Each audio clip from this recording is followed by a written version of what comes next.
Hello नमस्कार, कैसे हैं आप सभी। उम्मीद करता हूं आप अच्छे होंगे, स्वस्थ होंगे। मैं हूं रंजीत और आप सभी का बहुत बहुत स्वागत करता हूं टॉपर्स 24 में। और मुझे पूरी उम्मीद है कि आपकी जो तैयारी है यूपी टपलेसी एग्जाम्स जैसे जूनियर असिस्टेंट, एजीटीए, बीपीओ बहुत ही शानदार, बहुत ही ज़बरदस्त तरीके से चल रही होगी।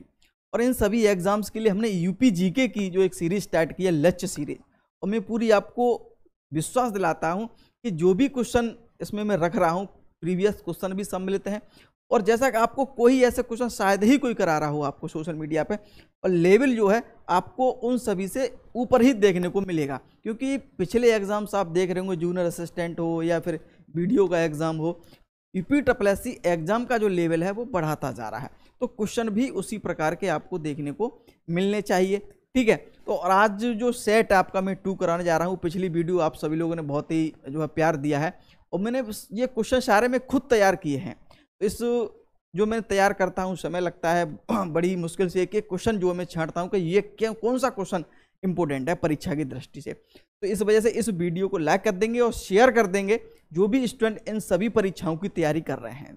ठीक है, चलिएगा। और इसका जो पीडीएफ है, जैसे ही पीडीएफ तैयार होता जाएगा, वैसे तो पीडीएफ तो जल्दी तैयार हो जाता है, लेकिन उसमें थोड़ा कुछ संशोधन करना पड़ेगा, कुछ डिटेल भी लिखनी होगी। तो इनकी जैसे ही पीडीएफ तैयार होती चलेगी तो ग्रुप में जो है मैं आपको डालता चलूँगा। ठीक है, और वहाँ तो प्रैक्टिस सेट में आपको कराता ही रहता हूँ। हाँ, एक चीज़ और मैं आपको बता दूँ कि मैं अलग से जो है 20 प्रैक्टिस सेट मैंने अलग से तैयार किए हैं।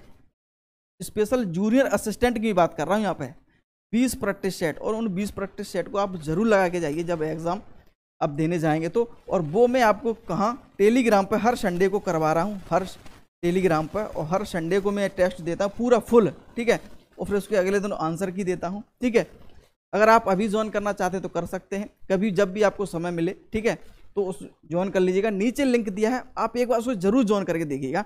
निश्चित रूप से आपका कुछ ना कुछ फायदा होगा एग्जाम में। एक एक क्वेश्चन आपके लिए बहुत ज़्यादा इंपॉर्टेंट। वहाँ पर मैं डेली क्वेश्चन, डेली क्विज भी कराता हूँ, डेली क्विज, इतने सारे क्वेश्चन मैं आपको करा दूंगा यहाँ पे और टेलीग्राम ग्रुप पे कि आपका क्वेश्चन परीक्षा में देखने को मिल ही जाएगा। ठीक है, चलिएगा, तो शुरुआत करते हैं इस सीरीज की, सेट 2 की, क्वेश्चन नंबर 1 से। देखिए आपका पहला क्वेश्चन क्या है।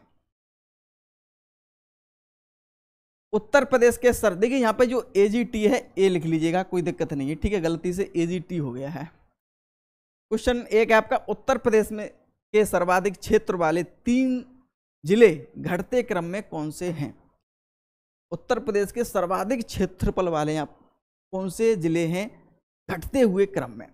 ऑप्शन आप देख ही रहे होंगे, तो इसका जो सही आंसर आपका क्या हो जाएगा, वो आपका क्या हो जाएगा, लखीमपुर, सोनभद्र और हरदोई। ये इसका आंसर बिल्कुल सही, यानी कि D option is right answer. देखिए उत्तर प्रदेश में क्षेत्रफल की दृष्टि से सबसे बड़ा जिला है आपका लखीमपुर खीरी, फिर उससे छोटा है सोनभद्र, और तीसरा आपका फिर हो जाएगा हरदोई।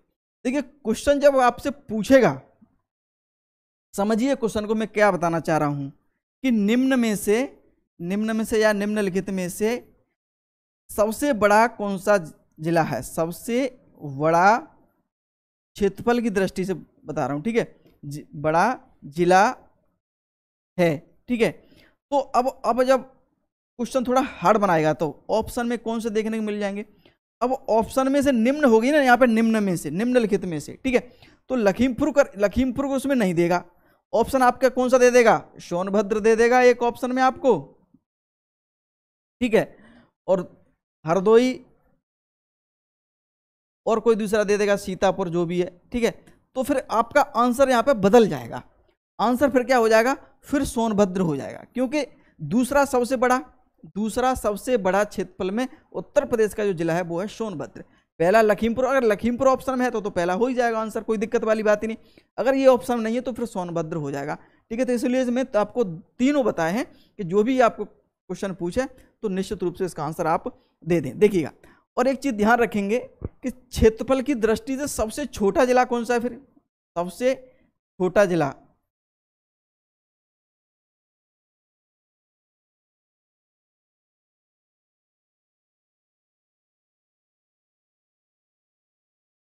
तो वो आपका हो जाएगा हापुड़। ठीक है, कौन सा जिला हो जाएगा, तो ये भी आपको याद रखना है कि क्षेत्रफल की दृष्टि से सबसे छोटा जिला कौन सा हो जाएगा, हापुड़। ठीक है, अब हम बात कर लेंगे जनसंख्या से भी क्वेश्चन पूछा जाता है, जनसंख्या की दृष्टि से सबसे बड़ा जिला कौन सा हो जाएगा, सबसे बड़ा जिला कौन सा हो जाएगा, तो वो फिर आपका हो जाएगा, वो आपका हो जाएगा प्रयागराज। ठीक है, और जनसंख्या की दृष्टि से अगर हम बात करेंगे तो छोटा फिर कौन सा हो जाएगा, तो वो छोटा वो आपका हो जाएगा महोबा। ठीक है, यहां से परीक्षा में क्वेश्चन पूछे जाते हैं, तो सारे मैंने आपको बताए हैं।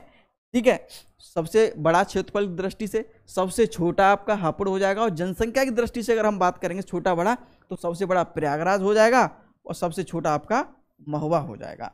ठीक है, तो ये आपको थोड़ा ध्यान देना है। ठीक है, चलिएगा, समझ में आया। अगला क्वेश्चन क्या है, उत्तर प्रदेश के सबसे दक्षिणी बिंदु को स्पर्श करने वाला राज्य है। ठीक है, उत्तर प्रदेश के सबसे दक्षिणी बिंदु। ठीक है, आपको ये पता होगा, और ये क्वेश्चन बहुत ज़्यादा परीक्षा में पूछे जाते हैं कि उत्तर प्रदेश का सबसे दक्षिणी जिला कौन सा है, उत्तरी जिला कौन सा है, पूर्वी जिला कौन सा है, पश्चिमी जिला कौन सा है। ठीक है, तो इसका जो सही आंसर आपका क्या हो जाएगा, वो हो जाएगा सी, छत्तीसगढ़ इज राइट आंसर है। देखिएगा, सबसे दक्षिणी जो जिला कौन सा है, अगर हम बात करेंगे उत्तर प्रदेश का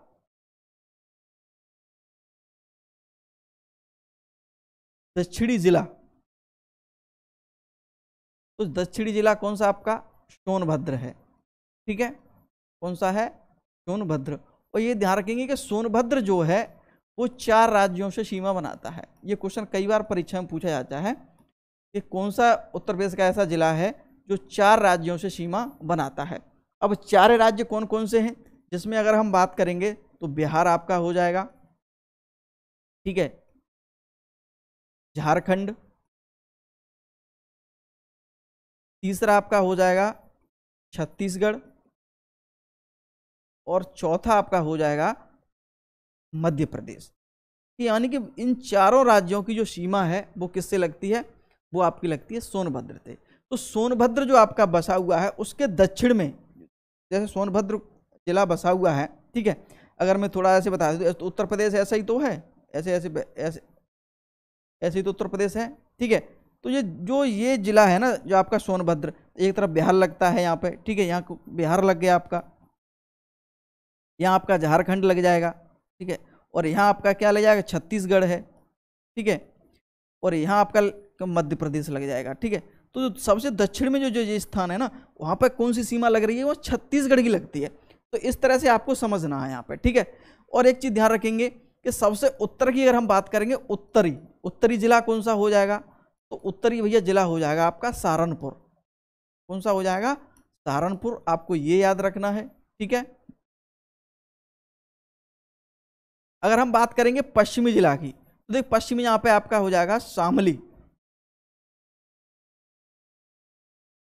ठीक है भाई, शामली।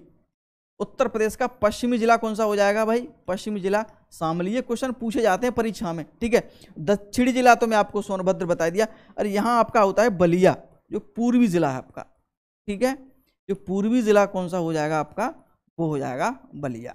ठीक है, तो ये उत्तर प्रदेश है। ठीक है, थोड़ा मानचित्र थोड़ा समझ लेंगे, उत्तर, दक्षिण, पूर्व और पश्चिम। ठीक है, तो ये ध्यान रखेंगे, जिले हमेशा एग्जाम में पूछे जाते हैं, तो मैंने आपको ये बताया है। चलिएगा, नेक्स्ट क्वेश्चन देखते हैं क्या है। अगला क्वेश्चन है, उत्तर प्रदेश की विधानसभा में सर्वाधिक बार विधानसभा अध्यक्ष कौन रहे हैं, विधानसभा अध्यक्ष कौन रहे हैं। तो इसका जो सही आंसर आपका क्या हो जाएगा, ऑप्शन है आत्माराम गोविंद खेर, केशव नंदन त्रिपाठी, उपरोक्त दोनों, और पुरुषोत्तम दास टंडन। तो इसका जो सही आंसर आपका क्या हो जाएगा, उपरोक्त दोनों, उपरोक्त दोनों हो जाएगा।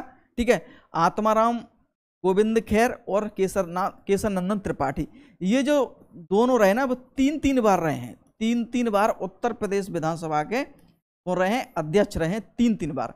और एक क्वेश्चन और परीक्षा में पूछा जाता है, इसको बहुत अच्छी तरह से याद रखना है कि प्रथम विधानसभा अध्यक्ष कौन थे, उत्तर प्रदेश के प्रथम विधानसभा अध्यक्ष कौन थे, विधानसभा अध्यक्ष कौन थे, तो कौन थे, वो आपके थे पुरुषोत्तम दास टंडन। उत्तर प्रदेश के प्रथम विधानसभा अध्यक्ष कौन थे, पुरुषोत्तम दास टंडन। ठीक है, और ये दोनों 3 बार रह चुके हैं। अगला क्वेश्चन क्या है, उत्तर प्रदेश के सबसे लंबे समय तक सेवारत मुख्यमंत्री रहे हैं। देखिए जो क्वेश्चन मैं आपको करा रहा हूं ना, उसमें 20 क्वेश्चन हैं और 20 क्वेश्चन में से आपके कितने सही हैं, ठीक है, ये भी मुझे बताते चलिएगा इस, ठीक है, कितने आपने सही किए हैं और ये कमेंट करके बताएंगे आप, ठीक है। चलिएगा, तो श्री मायावती जी, श्री राजनाथ सिंह जी, श्री मुलायम सिंह यादव जी, श्री योगी आदित्यनाथ जी, बताइए इसका आंसर क्या हो जाएगा। तो इसका जो सही आंसर आपको निश्चित रूप से पता होगा, इसका आंसर हो जाएगा आपका श्री योगी आदित्यनाथ। देखिए यहाँ पे बात की लंबे समय तक सेवारत, ठीक है, लगातार जो है मुख्यमंत्री कौन रहा है, तो योगी आदित्यनाथ लगभग 7 वर्ष से अधिक, 7 वर्ष से अधिक जो है मुख्यमंत्री के पद पर रहे हैं, सेवारत लगातार रहे हैं आपके, ठीक है, 7, और अभी भी वर्तमान में भी यही है, इनका समय और बढ़ रहा है अभी लगातार आपका, तो ये हो जाएगा, ठीक है।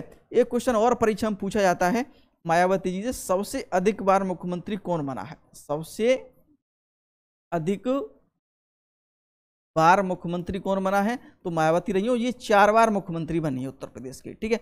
सर्वाधिक की बात नहीं हो रही यहाँ पे, सबसे अधिक बार, ठीक है, और यहाँ बात हो रही है लगातार सेवारत मुख्यमंत्री कौन बने, तो योगी आदित्यनाथ जी। एक चीज और ध्यान रखेंगे यहाँ से, देखिए योगी आदित्यनाथ जो है ना, व्यक्ति के रूप में अगर हम बात करेंगे, व्यक्ति के रूप में, ठीक है, ये क्वेश्चन भी एग्जाम में पूछा जा सकता है, व्यक्ति के रूप में 21वें मुख्यमंत्री हैं ये, 21वें सीएम आपके, ठीक है। एक और चीज ध्यान रखेंगे कि अगर हम कार्यकाल की बात करें, हम कार्यकाल को देखते हुए अगर हम बात करेंगे, तो फिर ये 35वें मुख्यमंत्री हैं, 35वें सीएम है आपके, ठीक है, और लगातार दूसरी बार चुने जाने वाले मुख्यमंत्री भी हैं। तो ये आपको क्वेश्चन याद रखने हैं ध्यान से।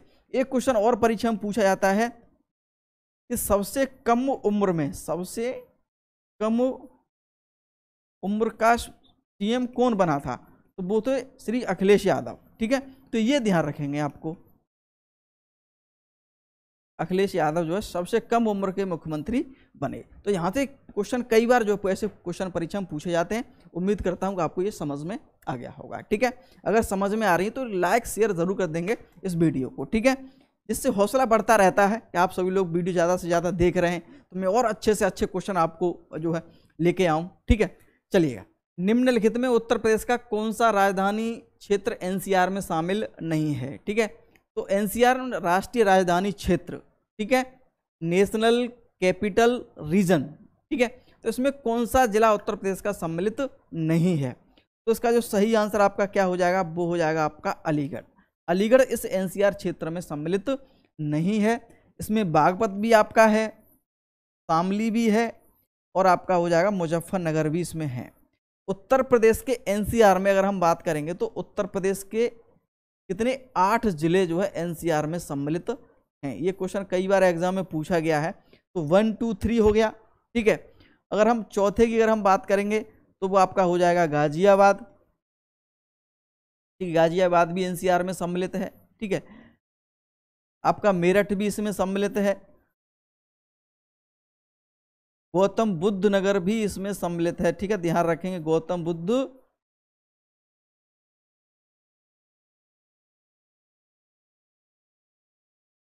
ठीक है, गाजियाबाद, मेरठ, गौतम बुद्ध नगर, और आपका क्या हो जाएगा बागपत, ठीक है, क्या हो जाएगा इसका आंसर आपका, और हो जाएगा आपका बागपत।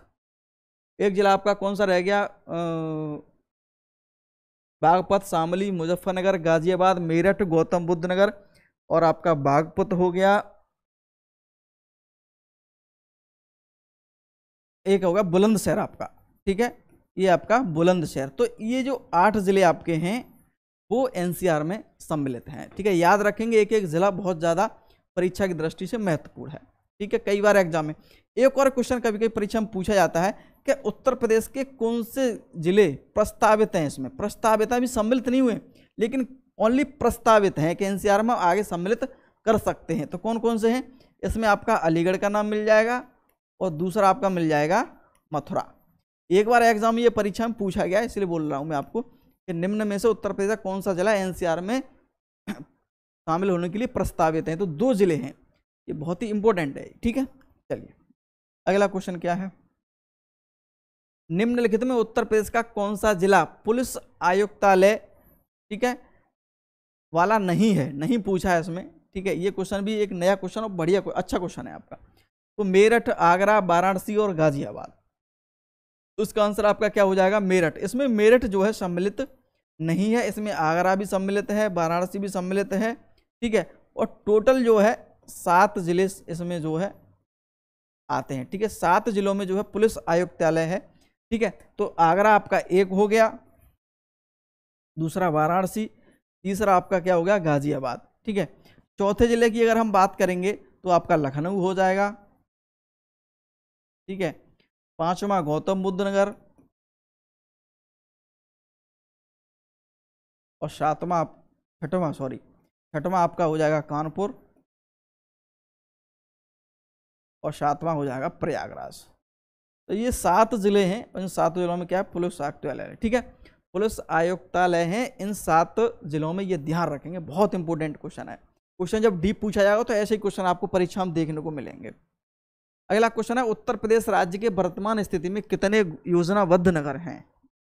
ये भी क्वेश्चन बहुत इंपॉर्टेंट है। ऐसे क्वेश्चन शायद ही आपने पढ़े होंगे बुक में पढ़े होंगे, लेकिन क्वेश्चन कराए किसी ने नहीं होंगे, ऐसा में आप शायद ही 3, 4, 5, 10 इसका ऑप्शन ये है। तो इसका आंसर आपका क्या हो जाएगा? ये हो जाएगा आपका 3, ठीक है। कितने हो जाएंगे? 3 योजनाबद्ध नगर है उत्तर प्रदेश, यानी कि प्लान सिटी, ठीक है। जो प्लान करके सिटी बनाई गई है ना, प्लान सिटी, वो आपके कितनी है? 3। कौन कौन सी है आपकी? देखिए, नोएडा, ठीक है, ग्रेटर नोएडा, और तीसरा आपका है न्यू कानपुर सिटी, ठीक है। तो यानी कि जो 3 है, जो 3 नगर जो योजनाबद्ध तरीके से जो है बनाए गए हैं, तो ये ध्यान रखेंगे। इनमें से अभी भी कुछ जो आपके जैसे कि कानपुर सिटी है, ग्रेटर नोएडा, इनमें अभी भी काम चल रहे हैं इस पर, ठीक है, ध्यान रखेंगे। तो ये 3 है योजनाबद्ध नगर हैं उत्तर प्रदेश के। इंपोर्टेंट क्वेश्चन था। उत्तर प्रदेश का न्यूनतम वन प्रतिशत वाला जिला कौन सा है? इसका आंसर तो आपको देना चाहिए भाई, पता होना चाहिएगा। आगरा, हापुड़, भदोही और सोनभद्र। न्यूनतम पूछा यहाँ पे, ये ध्यान रखना। देखो, क्वेश्चन पढ़ते समय इस चीजों का बहुत ध्यान रखना। ऑप्शन में आपको दोनों ऑप्शन मिलेंगे, सबसे अधिक वन वाला, सबसे कम वाला।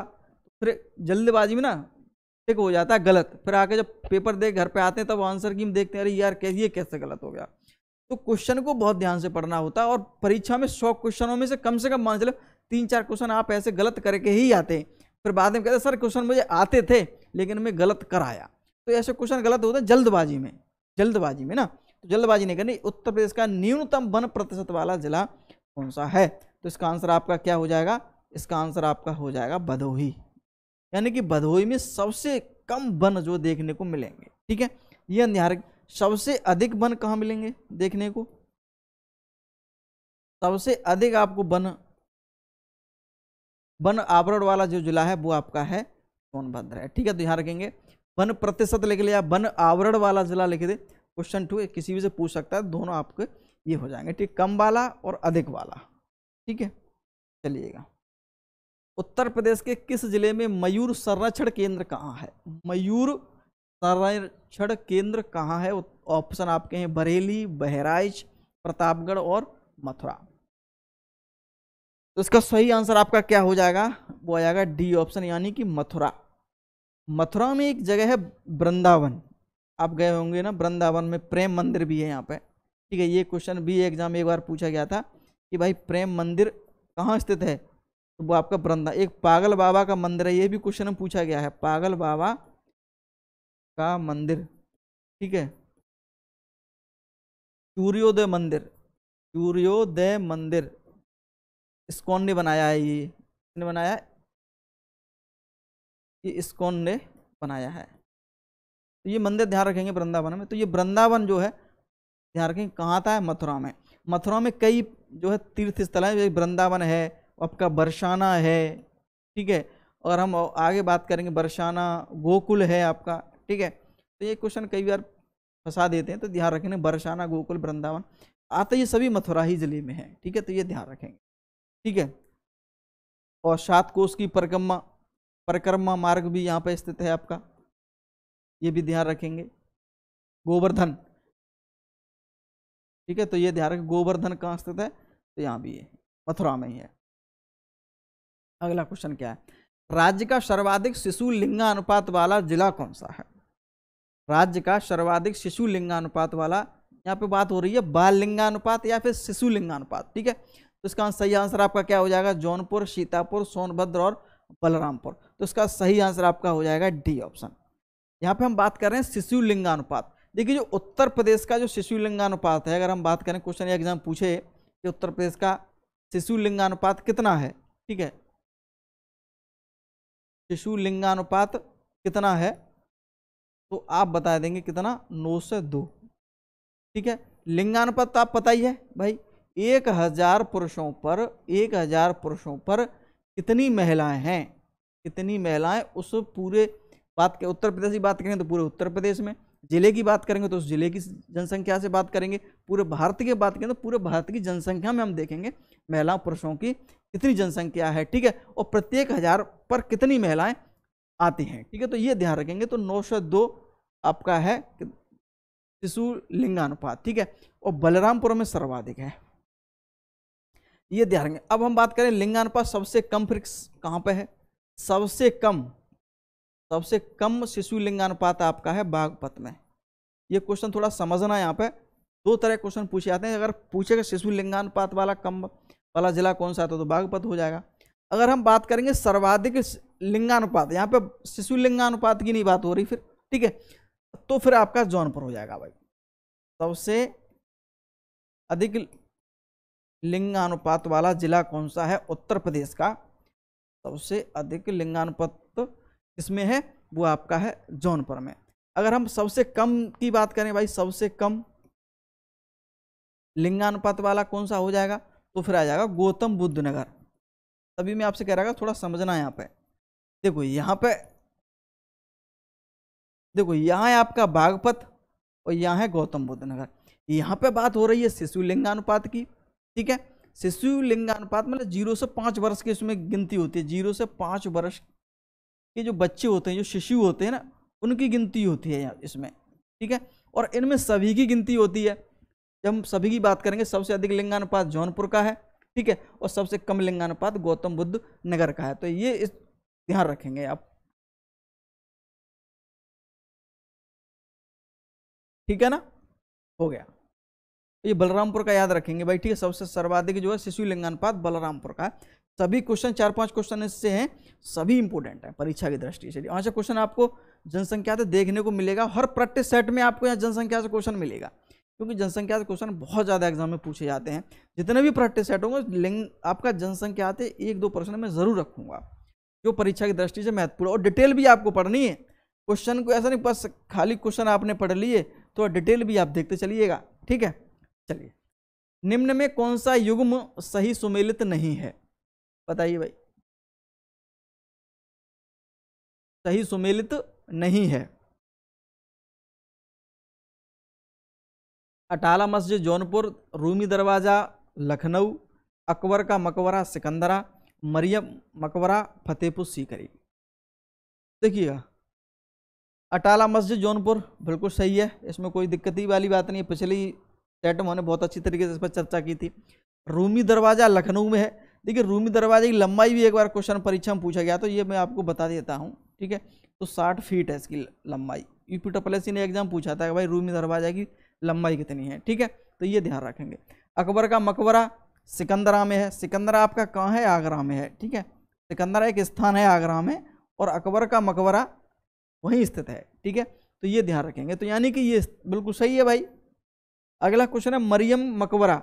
मरियम कौन थी ये, मरियम ये अकबर की ही पत्नी थी एक, ठीक है। अकबर मुगलों ने जो शासक थे ना, उन्होंने 3-4-5 शादियां की हैं अकबर की। और जोधा भाई आपने सुना होगा, और भी सुनी होगी।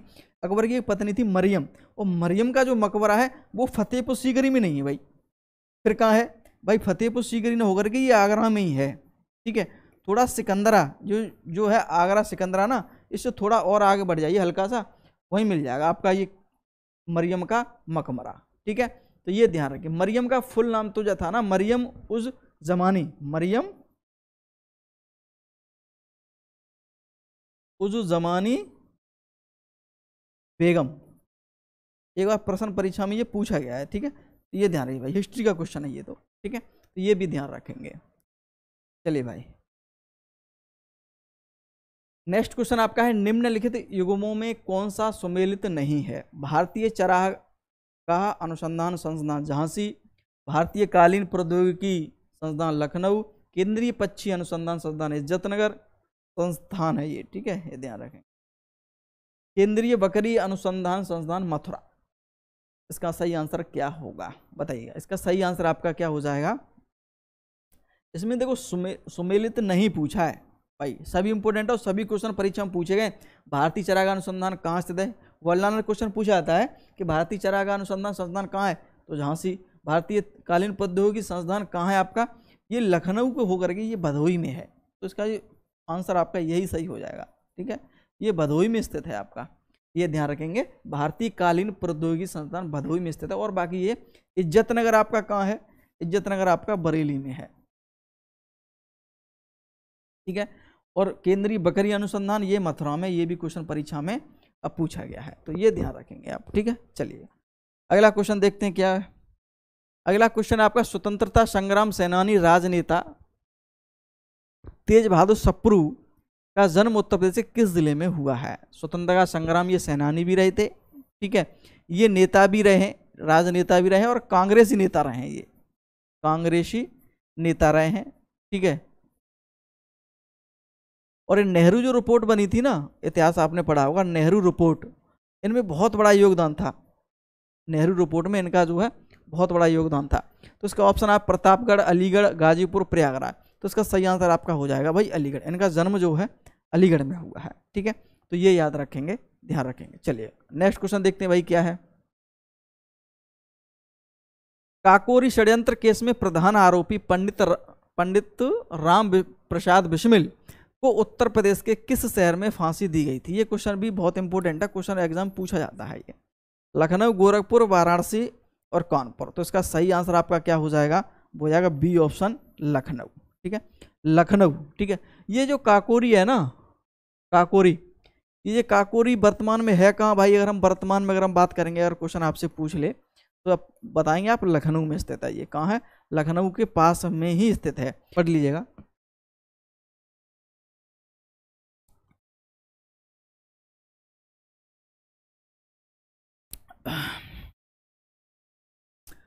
देखिए, निम्नलिखित लोक नृत्य में कौन उत्तर प्रदेश के बुंदेलखंड क्षेत्र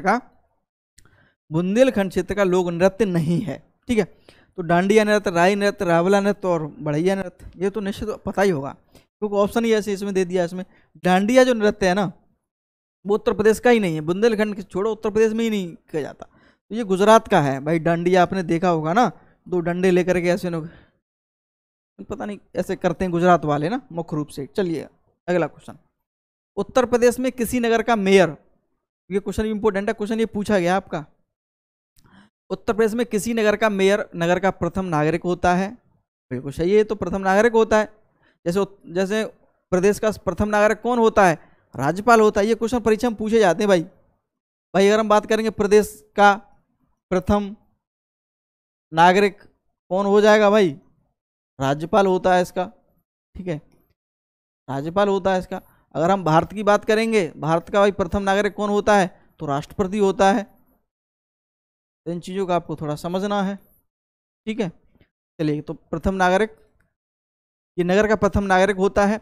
नगर निगम का पदेन सदस्य होता है भाई, ठीक है, जो नगर निगम जो चुनाव होते हैं उनमें सदस्य होता है, ये सही है।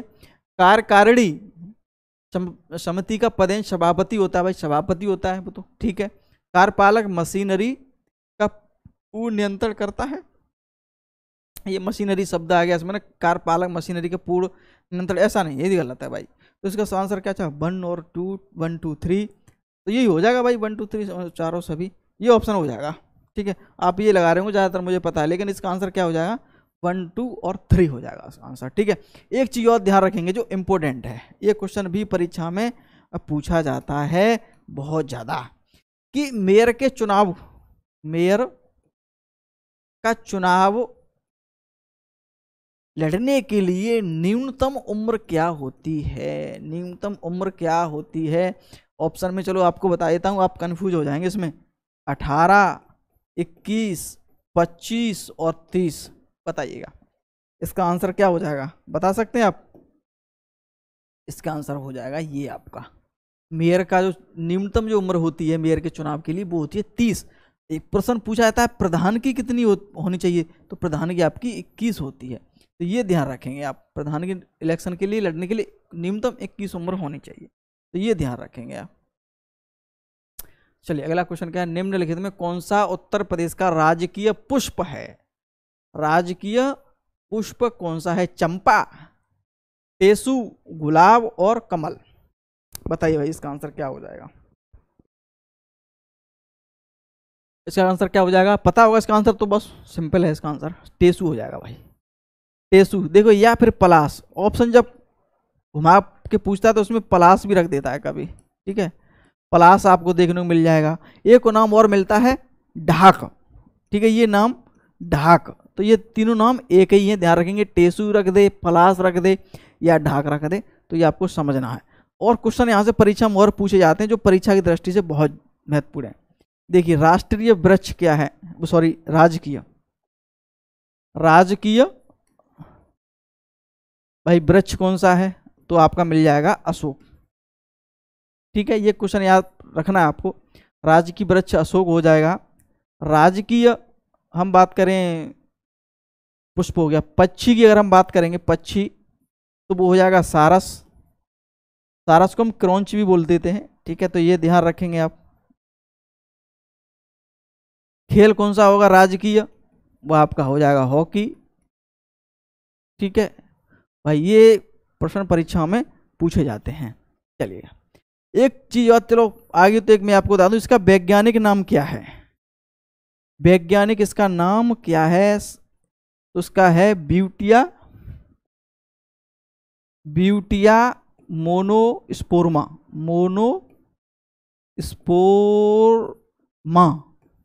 ठीक है, इसका जो क्या है ये मिल जाएगा आपका नाम, ठीक है। वैज्ञानिक नाम क्या है इसका पुष्प का, जो टेसू, पलाश या ढाक जो भी बोल रहे हैं, तो वो हो जाएगा ब्यूटिया मोनोस्पर्म, ठीक है, तो ये ध्यान रखना है आपको।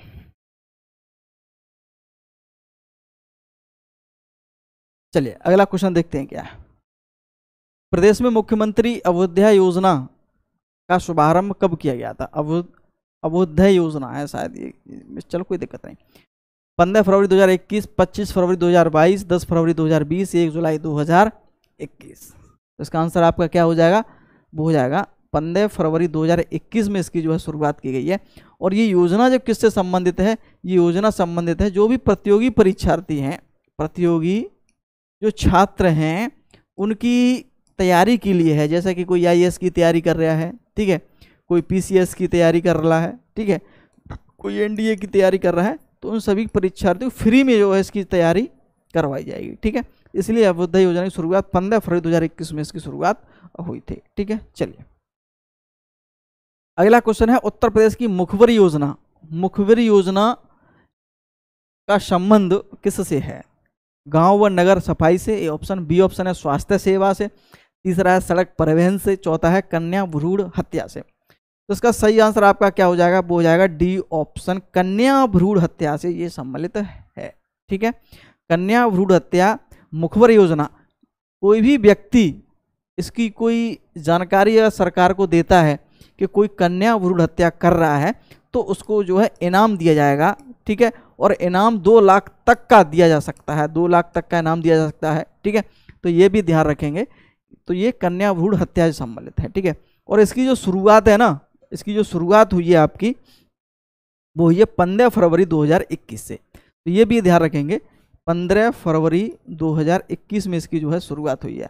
मुखबिरी योजना पहले भी स्टार्ट हुई है, लेकिन ये वर्तमान में पूछ रहा है, तो ये ध्यान रखेंगे, ठीक है। अगला क्वेश्चन है, और ये आपका ये अंतिम प्रश्न क्या है, इनमें से कौन सी खनिज उत्तर प्रदेश के मिर्जापुर जिले में पाए जाते हैं?